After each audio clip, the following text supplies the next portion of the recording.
Hello बच्चों, let's see this question. The question say in the figure shown C equal to 4 microfarad without dielectric and C2 equal to 4 microfarad with dielectric slab of dielectric constant K equal to 2. Now the same slab after removing from C2 to fill in C2 like यहाँ पे C होना चाहिए.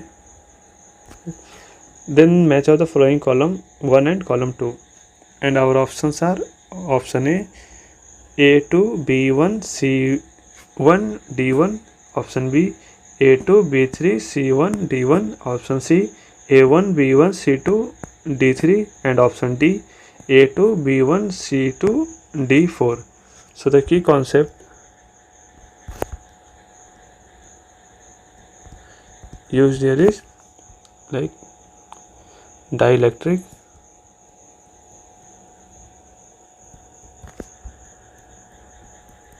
filled in capacitor, right? और हम जानते हैं कि अगर हमारे पास कैपेसिटर दे रखा हो, राइट, किसका कैपेसिटेंस सी हो एंड इसमें अगर हम डाइलेक्ट्रिक भर देते हैं, राइट, नाउ हम इसमें क्या कर रहे हैं, हम डाइलेक्ट्रिक भर दे रहे हैं जिसकी डाइलेक्ट्रिक कांस्टेंट के है, तो इसकी कैपेसिटेंस क्या हो जाती है, लाइक सी प्राइम क्या होता है, के इंटू सी होता है, राइट, वी नो. और इसी चीज़ का यूज़ करके हम इस क्वेश्चन को सॉल्व करेंगे. तो हमें क्वेश्चन में दे रखा है कि हमारे पास कुछ इस प्रकार का सर्किट है, ये सी लाइक ये सी है एंड ये C2 है, राइट. इनिशियली क्या है, दोनों इक्वल है एंड दोनों C इक्वल टू C2 कितने हैं, 4 माइक्रोफराड है, राइट, एंड ये भी है. इसका अगर इक्विवेलेंट सर्किट बनाए तो कुछ इस प्रकार का होगा, राइट. और इसे कह देते हैं C इक्विवेलेंट.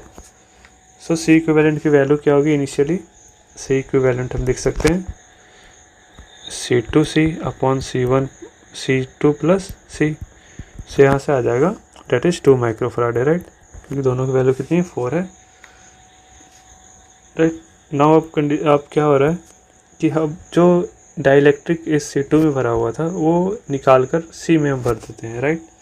सो इसकी वजह से इसकी कैपेसिटेंस क्या हो जाएगी, C की चेंज हो जाएगी एंड C2 की चेंज हो जाएगी. तो now new capacitance of C क्या हो जाएगा, that is K into C, right.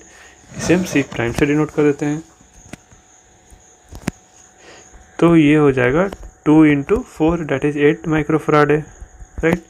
And C2 prime की वैल्यू क्या हो जाएगी, डेट इज पहले C2 थी, अब इसमें से K निकाल लिया गया, तो ये डिवाइडेड बाई K हो जाएगा. सो ये हो जाएगा 2 माइक्रोफराड है. सो नाउ इस केस में क्या C इक्विवेलेंट क्या हो जाएगा, लाइक C इक्विवेलेंट प्राइम लिख देते हैं इसे, that is C2 prime C upon C2 prime plus C. So इस केस में क्या हो जाएगा, that is 16 upon 10 equal to 1.6 microfarad है. नाउ हम क्लियरली देख सकते हैं हमारा C इक्विवेलेंट क्या हो गया, डिक्रीज कर गया, राइट. एंड हम पता है कि C इक्वल टू क्या होता है, Q into V, right, sorry Q equal to क्या होता है, C इंटू वी,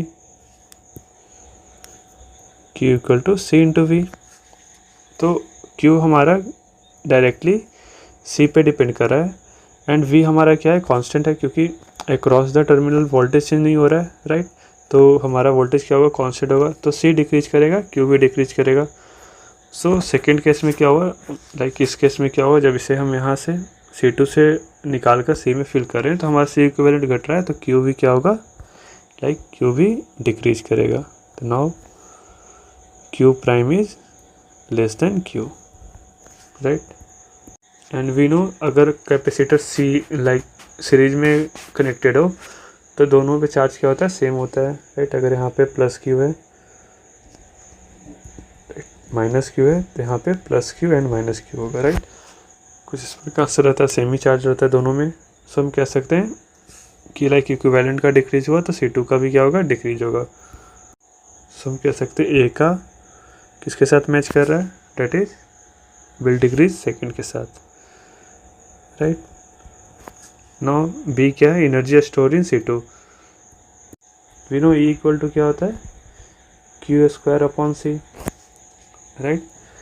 Q हमारा क्या हुआ, डिक्रीज किया, डिक्रीज करके कितना हो गया, डेट इज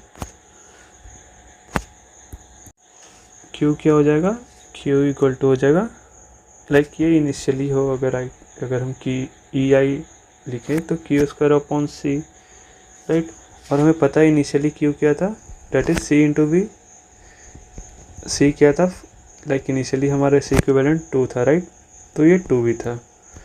ना हमारा फाइनली क्या होता है, लाइक ये 2 पे हम देख रहे हैं, लाइक फाइनली एनर्जी स्टोर इन 2 क्या हो जाएगा, Q square upon C2, right, है ना, यही हो जाएगा। यहाँ पे भी C2 पे देख रहे हैं, सो यहाँ पे Q क्या हो जाएगा, लाइक Q प्राइम क्या आया था हमारे पास 1.6V, राइट। सो इस केस में अगर लाइक इनिशियल केस में एनर्जी देखें तो हमारा कितना आता है, that is EI for 2 equal to Q square क्या हो जाएगा, that is 4V, right, 4V upon C2 कितना था 4, तो ये आता है V के इक्वल आता है, राइट, इतना जूल होता है। एंड नाउ अगर हम फाइनल केस देखें, फाइनली क्या होता है, तो ये हमारे पास आ जाएगा E final for 2, final means like जब स्विच करने के बाद, तो ये हो जाएगा 1.6 का square that is 2.56 into V, like V square हो जाएगा, right, V square upon C2 अब क्या हो गया हमारे पास 2 आ गया, राइट। सो यहाँ से EF क्या हो गया, EF फॉर 2 हो जाएगा यहाँ पे 1.28, राइट, इंटू V स्क्वायर। हम क्लियरली देख सकते हैं फाइनल जो एनर्जी है C2 का क्या हुआ, इंक्रीज हुआ। सो हम कह सकते हैं like energy store in C2 will increase. So हमारा आ जाएगा B का first, right. Now we know कि हमें एक कैपेसिटर दे रखा हो तो इसके एक्रॉस पोटेंशियल कैसे निकालते हैं, that is Q/C simply, no. तो यहाँ से हम लिख सकते हैं V इक्वल टू Q, हमारा इनिशियली क्या था, इनिशियली अगर हम VI की बात करें तो Q क्या था, that is 2 into V upon C, right. C की वैल्यू क्या थी 4, राइट। C2 के लिए देख रहे हैं तो यहाँ पे C2 की वैल्यू रखेंगे तो ये हो जाएगा V/2, राइट।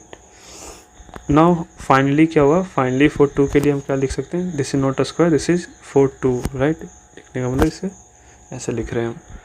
तो फाइनली हमारा Q क्या हो जाएगा, डेट इज 1.6V अपॉन ये क्या हो जाएगा 2, डेट इज 0.8V, राइट। यहाँ से देख सकते हैं ये 0.5V है एंड ये 0.8V है, तो क्लियरली देख सकते हैं लाइक C2 के लिए फाइनली क्या हुआ, लाइक पोटेंशियल क्या हुआ, इंक्रीज कर गया, राइट। सो C के लिए भी क्या होगा फर्स्ट, राइट। नाउ D के लिए देखते हैं। हम जानते हैं डेल्टा V क्या होता है, E.dl, लाइक माइनस E.dl ऐसा होता है। सो हम यहाँ से देख सकते हैं कि V इक्वल टू लाइक क्या हम लिख सकते हैं यहाँ से, E इक्वल टू क्या होगा V/D, राइट। सो E जो है so directly proportional to V है, like E is directly proportional to V, right. So हम कह सकते हैं अगर V इंक्रीज करेगा तो E भी इंक्रीज करेगा। सो D का क्या हो जाएगा, लाइक C2 के लिए क्या हो जाएगा, D भी इंक्रीज करेगा। सो D के लिए फर्स्ट, राइट, E भी इंक्रीज कर रहा है, राइट। सो हमारा option A is correct, right. The final answer is, that is option A. Hope you understood it well. All the best.